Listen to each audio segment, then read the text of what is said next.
wabarakatuh. Halo Tarbiyazon, apa kabarnya nih hari ini? Semoga kita semua dalam keadaan yang sehat walafiat selalu. Amin amin ya Allah ya Karim. Nah, kembali lagi di Tarbiyah Talk, tempat bercerita untuk UIN Suska. Sebelumnya Tarbiyazon udah kenal gak sih sama saya yang ada di sini? Semoga kalian udah kenal deh. Kalau misalnya belum kenal, mari kita perkenalan dulu lah ya. Perkenalkan, nama saya Salu Madina. Saya sedang menduduki semester 2 dari jurusan Pendidikan Geografi. Cukup segitu aja lah ya perkenalannya, takutnya nanti makin sayang Tarbiyazon sama saya, itu bahaya. Nah, saya sebelumnya kami mengucapkan terima kasih banyak atas bekerja samanya nih dari BPJS Ketenagakerjaan dan juga BSI yang selalu mensupport kami. Nah, teman-teman pasti udah kepo banget lah ya sama narasumber yang ada di sebelah saya nih. Itu udah nggak asing banget lah di mata-mata teman-teman sekalian. Nah, kita hadirkan Kakak Amelia Putri sebagai wakil Dema FTK. Mari Kak perkenalan dulu. Oke. Halo, kenalin, nama aku Amelia Putri. Aku mahasiswa program studi pendidikan bahasa Inggris dan sekarang sedang menduduki semester 6. Hei, Masya Allah. Nah Kak, kami kan mengundang kakak nih di sini itu tentunya karena tema kami pada saat ini tuh organisasi oke, prestasi juga oke gitu Kak. Dan tentunya kakak pasti punya organisasi yang oke juga, prestasi yang oke juga. Boleh dong Kak di-spill sedikit dulu? Oke, mungkin untuk organisasi terlebih dahulu. Nah, di tahun ini alhamdulillah diamanahkan untuk menjadi wakil ketua Dewan Eksekutif Mahasiswa Fakultas Tarbiyah dan Keguruan. Dan di tahun 2024 itu alhamdulillah udah join volunteer di Dompet Doa Volunteer Riau dan juga Yayasan 1001 Cita Riau. Kemudian untuk prestasi, nah itu yang pertama di tahun 2024 alhamdulillah menjadi pemenang 1 Chris of Champions Bank Indonesia Provinsi Riau. Kemudian yang kedua menjadi Dara Inteligensi Bujang Dara Rokan Hulu 2024. Kemudian menjadi salah satu awardee Camp Epic, pelatihan guru berbasis internasional yang diadakan oleh Kedutaan Amerika dan juga Universitas Indonesia. Kemudian di tahun kemarin juga alhamdulillah terpilih menjadi mahasiswa berprestasi UIN Suska 2024. Masya Allah, banyak banget ya Kak ya. Nah, selalu kalau misalnya melihat kakak upload di sosial media gitu Kak, di Instagram contohnya ya, di SG gitu, itu selalu udah pantau pasti ini tentang prestasi gitu Kak. Nah, ini banyak nih Kak soal pertanyaan yang muncul dari pikiran Salu nih ya Kak. Yang pertama itu apa ya Kak, rutinitas kakak dan kebiasaan kakak gitu. Bisa dong sharing-sharing ke kami ya Kak, mana tahu kami termotivasi gitu. Oke, untuk rutinitas yang biasa aku lakuin di setiap semester itu adalah setting goals di setiap semester untuk tahu di semester itu kita harus mencapai apa saja. Ketika ingin memasuki semester baru, aku biasanya tulis di notes HP ataupun di buku aku apa-apa aja yang pengen aku capai di semester itu. Salah satunya kadang aku nulis aku pengen menang lomba ini. Kemudian aku pengen deh mewakili UIN untuk perlombaan bla bla bla. Nah, jadi ketika aku sudah menulis hal-hal tersebut, sebenarnya itu akan menanamkan dalam mindset aku harus mencapai itu di semester yang udah aku tetapkan. Jadi secara tidak langsung ketika aku sudah menulis tujuan-tujuan kemudian goals yang aku udah tulis di quotes ataupun di notes aku, itu akan membuat aku lebih semangat untuk menjalani semester itu karena aku harus mencapai hal-hal yang pengen aku capai di semester itu, begitu. Berarti kakak tuh ada jadwal gitu ya Kak, kayak aku harus jadi ini, aku harus jadi ini, jadi harus bisa semangat gitu lah ya Kak untuk mencapai semuanya itu. Nah Kak, apa nih Kak yang membantu kakak supaya tetap konsisten gitu Kak dalam mencapai prestasi akademik kakak? Bisa di-spill ya Kak? Oke, nah kita harus ingat untuk tujuan utama kuliah itu tentu pastinya harus aktif di dalam akademik. Baik itu kita aktif dalam organisasi, kita harus prioritas utama itu adalah akademik. Nah, yang pertama tentunya mengenai IPK. Bagaimana kita selalu menstabilkan IPK kita dari semester 1 hingga akhir semester nanti untuk bentuk tanggung jawab kita terhadap dunia perkuliahan.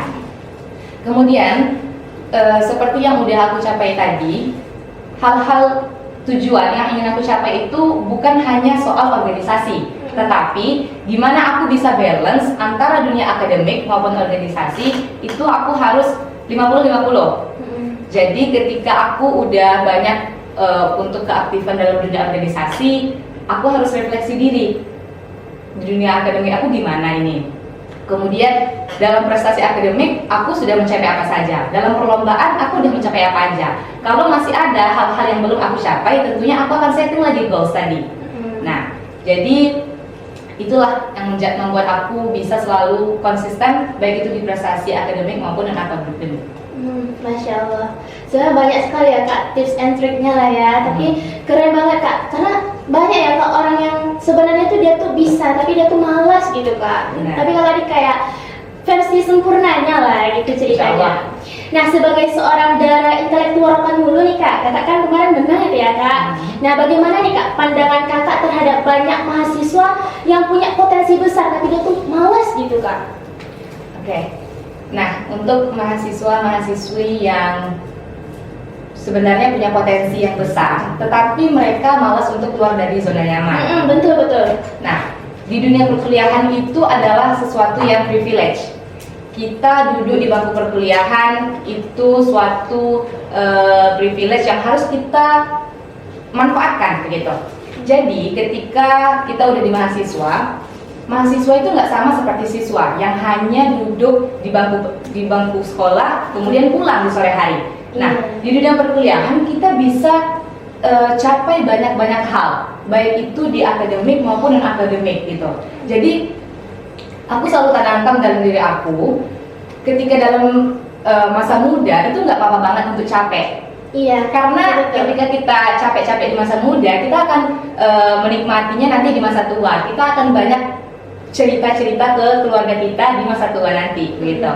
Jadi ketika banyak mahasiswi yang kalau weekendnya, aduh aku pengen liburan aja deh, aku pengen di rumah aja deh, aku nggak bisa nih ikut organisasi, itu terlalu mengganggu waktu aku kayak gitu. Sebenarnya itu salah ya Kak. Harusnya kita harus punya jadwal yang kayak Kak bilang tadi itu, kita harus mencapai ini, mencapai yang itu, biar kayak balance gitu ya Kak. Karena kalau itu aja kayak terlalu biasa aja nggak sih Kak? Iya, setuju sekali.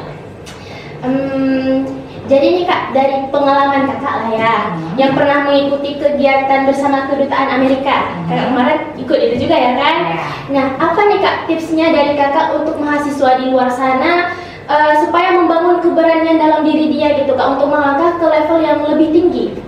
Oke, nah untuk mengikuti pelatihan bersama Kedutaan Amerika tentunya itu aku lakukan di tahun kemarin setelah aku menjuarai beberapa perlombaan. Nah, sama seperti yang aku ceritakan di awal, setelah aku menjuarai perlombaan di tingkat provinsi ataupun lokal, aku pengen nih, aku harus lebih dari ini.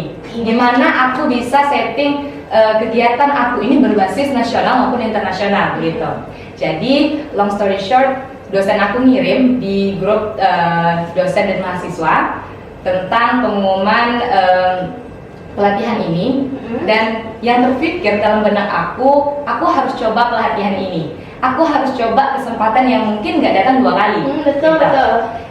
Apapun hasilnya nanti, aku tidak peduli ya dengan kita gagal ataupun berhasil nantinya, tapi yang aku tahu menyesal ketika kita tidak mencoba sesuatu itu tuh lebih sakit. Iya Kak, kita harusnya kayak berani itu harus coba dulu nggak sih Kak, daripada kita nyesal kemudian hari ya kan? Ya betul Kak, sangat salut sih Kak, karena banyak orang yang nggak bisa Kak ngelakuin hal-hal itu. Ketika kita nyesel untuk nggak join, itu lebih mending kita nyesel gara-gara kita gagal. Berarti kita harus apa nih untuk kedepannya biar kita berhasil. Nah, jadi ketika aku udah apply, aku serius untuk apply pelatihan tersebut karena memang benefitnya banyak sekali. Itu tuh fully funded, untuk tiket dan lain-lain itu dibiayai semua dari Kedutaan Amerika. Sehingga ketika memang pengumuman itu datang, luar biasa perasaan aku, senang banget karena alhamdulillah apa-apa yang ingin aku capai di tahun 2024 itu dikabulkan sama Tuhan semuanya. Tercapai gitu ya Kak, Masya Allah ya. Jadi gini Kak, awal mula Kakak terjun ke organisasi itu karena benar-benar itu adalah passion Kakak, atau mungkin Kakak cuma mau organisasi itu cuma karena pengen CV-nya tuh banyak gitu kak, riwayatnya. Kalau kakak gimana? Oke. Jadi hal-hal yang aku syukuri yaitu di tahun 2023 aku udah tahu pentingnya CV dan juga pentingnya personal branding. Nah, jadi di tahun 2023 itu karena aku tahu personal branding itu sangat penting dan juga mempercantik CV itu sangat penting, aku jadinya semangat untuk mencari kegiatan-kegiatan positif. Nah, personal branding. Dulu awalnya aku adalah seseorang yang takut untuk ngepost sesuatu di Instagram karena kenapa hal ini sharing sih, kenapa kayaknya ini bikin malu deh, Rasa kayak nggak malu gitu ya kak. Terus karena aku udah tahu personal branding itu penting, makanya aku tuh nggak sama sekali udah nggak takut untuk nge-sharing apapun kegiatan ataupun hal-hal positif, hal-hal receh sekalipun. Menurutku itu kan sosial media kita, apapun yang kita share adalah terkait dengan kita. Jadi bagaimana mereka melihat kita nanti di sosial media adalah hasil dari personal branding kita. Kemudian untuk CV tadi, nah ketika aku tahu pentingnya memperbagus CV, aku jadi semangat untuk mencari kegiatan-kegiatan positif seperti join organisasi, join volunteeran, sehingga aku semangat untuk mencari info-info lomba, info-info organisasi. Itu yang buat aku tuh sebenarnya pengen untuk mempercantik CV tadi. Sebenarnya kalau kita ngikutin sekali itu pasti rasanya tuh kayak ketagihan ya nggak sih kak? Setuju. Kayak pengen ikut lagi. Kemarin kayaknya kurang deh. Ikut lagi nggak sih? Kayak gitu nggak sih kak? Pasti. Jadi gini kak, dari semua organisasi yang pernah kakak ikuti nih, kira-kira kakak itu punya crush atau someone to talk nggak kak? Karena kan kita hidup di zaman Gen Z nih kak, kayak mustahil banget lah, kayaknya nggak mungkin punya gitu someone to talk, karena pasti diejek sama orang kak kalau kayak gitu. Kakak ada nggak kira-kira? Boleh lah di-spill dikit-dikit kak. Oke, kalau dari aku sendiri untuk di tahun ini aku memang belum fokus ke hal-hal seperti itu.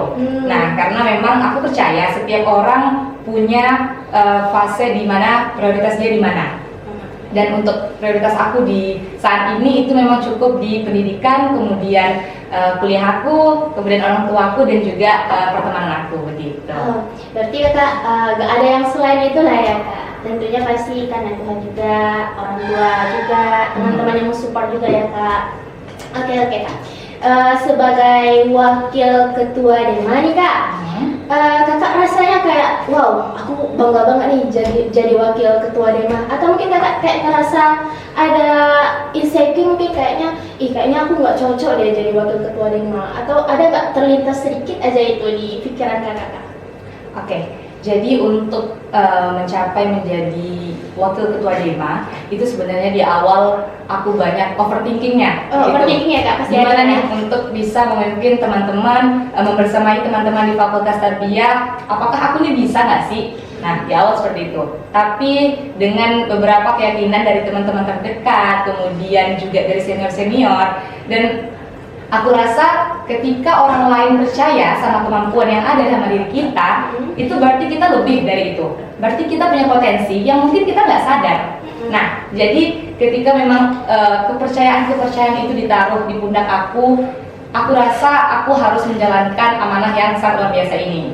Nah, untuk bangga sama diri sendiri tentunya itu harus yang kita lakukan tentunya. Betul. Aku selalu bangga dengan apapun pencapaian aku, baik itu kecil maupun pencapaian besar yang udah aku lakuin kayak gitu. Berarti mindset yang pertama kali itu kita harus bangun percaya diri dulu ya kak. Karena kalau kita nggak percaya diri pastinya kayak gagal rasanya. Walaupun itu tuh sebenarnya udah berhasil, tapi pasti kayak ngerasa gagal nggak sih kak kalau misalnya kita nggak percaya diri itu. Nah, kakak kan banyak ikut organisasi nih kak. Kira-kira kakak itu lebih suka tim yang jago materi atau mungkin lebih suka tim yang jago praktek? Oke, antara tim yang jago materi dan tim yang jago praktek. Menurut aku dua hal ini itu nggak bisa dipisahkan. Karena memang ketika kita ingin mempraktikkan sesuatu, kita harus tahu apa yang akan kita lakukan. Nah, itulah guna dari tim yang jago praktek, tim yang jago teori. Nah, ketika kita ingin melakukan sesuatu, mungkin tim yang jago teori akan menjelaskan dulu sistematisnya seperti apa, prosedurnya seperti apa untuk melaksanakan hal-hal yang kita capai. Kemudian dari tim yang jago praktek ini akan merealisasikan yang sudah kita bahas di awal gitu. Jadi kombinasi antara teori dan praktek ini akan menjadi sesuatu hal yang bisa lebih baik daripada memang kita hanya teori saja dan kita hanya praktek saja tanpa tahu teorinya seperti apa. Gitu. Berarti ini tuh hal yang nggak bisa dipisahin lah ya Kak, karena Nah. kedua-duanya ini ada berkesinambungan ya. Oke Kak. Nah kira-kira nih Kak, sebagai penutup podcast kita pada hari ini, kira-kira Kakak ada nggak untuk motivasi teman-teman dari Fakultas Tarbiyah dan Keguruan dari Unsus Karyol ini Kak? Kalau bisa sampaikan lah Kak, biar kita tuh termotivasi semuanya. Oke, untuk pesan dan kesan aku kemudian untuk mahasiswa-mahasiswi Fakultas Tarbiyah dan Keguruan, aku harap teman-teman selalu semangat untuk menjalani kehidupan perkuliahan, terutama di Unsuska, dan cobalah kita sama-sama aktif, baik itu di tingkat akademik maupun non-akademik. Dan aku pengen juga organisasi-organisasi yang ada di Unsuska ini lebih aktif ke depannya, lebih dipandang, dan juga mahasiswa-mahasiswinya bukan hanya kuliah pulang saja, tetapi juga berdampak pada apa-apa yang ada di Unsuska gitu. Tapi untuk quotes yang aku suka Iya. itu dari Presiden Yayasan 1001 Cita. Beliau bilang, menjadi hebat saja itu tidak cukup, tapi jadilah hebat yang bermanfaat. Masya Allah, hebat sekali Kakak Putri Amalia ini. Emang nggak salah Kak kalau kami ngundang Kakak ke sini Kak, sangat memotivasi. Nah teman-teman, begitu, kalau kita misalnya mau ikut organisasi, itu tuh harusnya kita tuh gak usah takut untuk melangkah ke depannya kan Kak. Jadi kita tuh harus mencoba lagi. Kalau kata gagal itu pasti ada, tapi itulah yang dari awal kesuksesan itu terdapatkan. Nah, begitulah ya Kak. Terima kasih untuk hadir di tempat ini Kak. Terima kasih banyak. Nah, untuk kru-kru yang juga bekerja pada hari ini, terima kasih banyak. Tentunya untuk sponsorship juga kepada BSI dan juga BPJS Ketenagakerjaan. Dan saya akhiri, wassalamualaikum warahmatullahi wabarakatuh.